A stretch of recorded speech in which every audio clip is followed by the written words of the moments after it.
Hey everyone, in today's video I'll be answering a question that a lot of people have. Can you transfer Capital One miles to American Airlines? I'll explain if it's possible or not and what alternatives you can use to book American airline flights with your Capital One miles. As many of you may know, after you spend money with your Capital One credit card, you earn miles as part of their reward program. These miles can usually be transferred to a variety of airline partners, giving you access to flights and other benefits.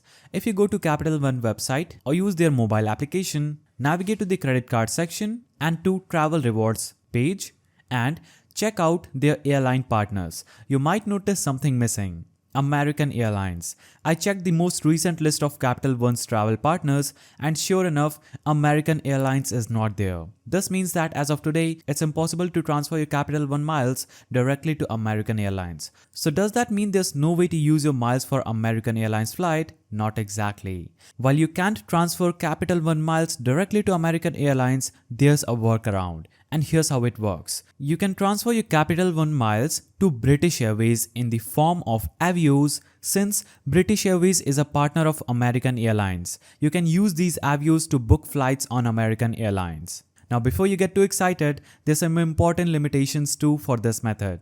Not all American airline flights will be available through British Airways. This means that while you can use Avios to book some American airline flights, your flight options might be limited. If you want to use your Capital One miles for American Airlines flights, this workaround might be worth trying, but just be aware that it won't give you access to every flight. So to sum it up, you cannot directly transfer Capital One miles to American Airlines, but you can use the British Airways workaround with Avios. However, be prepared for limited flight availability when booking. If this video helped you, please don't forget to like and thanks for watching.